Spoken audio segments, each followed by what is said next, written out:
tinuldukan na ng Viva Max sex siren na si Eva Mendez, ang kumakalat na isyo kaugnay sa kanila ng aktor na si Jack Roberto.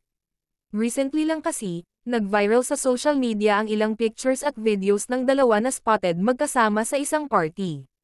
For the very first time, nagsalita si Eva at binigyang linaw ang mga naging katanungan ng mga netizens, matapos usisay ng content creator na si Madam Lamon Queen. Umamin ang aktres na nagkasama sila ni Jack sa isang party, pero ito raw ay dahil pareho nilang kaibigan ang may birthday at sila lang dalawa lang ang artista sa event.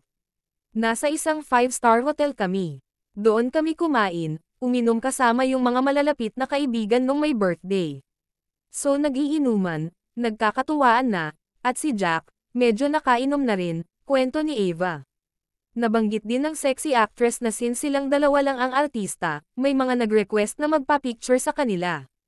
Kaya ang ginawa nila ay nag-ikot-ikot sa bawat table upang makapagpa-picture ang mga bisita na present sa party. May mga gustong magpa-picture sa aming dalawa ni Jack. So bawat table pinupuntahan namin at magkatabi kami ni Jack. So makikita nyo, may kumakalat na picture na magkatabi kaming dalawa pero yung mga kasama namin, mga nakakrop. So ayun, ginawan na ng isyo, chika niya. Patuloy ni Eva. After nun, di bumalik na ulit kami sa upuan namin, edi nag-iinom na naman kami. After that, si Jack sinasabihan na nila, like, alalay lang. Bigla namang nagtanong si Madam LQ kung paano nga ba. Nalalasing si Jack. Sagot naman ni Eva, nagiging touchy na siya.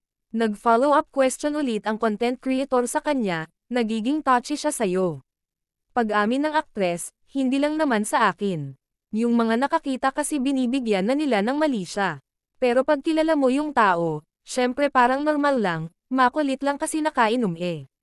So naiintindihan ko yon, paliwanag pa niya.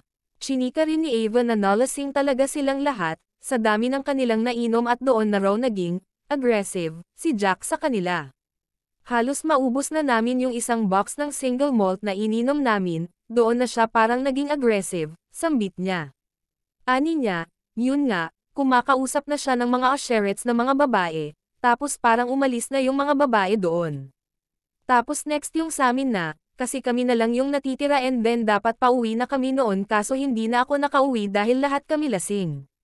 At dahil sa kalasingan nila ng todo, ang may birthday na mismo ang nag-initiate na kuhaan sila ng rooms upang doon na lang magpahinga. So papunta na kami ng elevator, papunta na kami sa room namin, may mga ibang fan din na nakakita na may ginagawa si Jack sa akin, which is yung parang hug lang ng kaibigan, like, behind. Kasi lasing talaga siya, bangag talaga siya, paglalahad ni Eva. Dagdag pa niya, may nakakita na fan na binigyan kami ng mali siya na niyayakap ako ni Jack tapos si Jack syempre nahihilo na. So pagkakaalam ng fan inaamoy ako, tapos parang hinahalikan, which is wala namang ganun na senaryo na nangyari.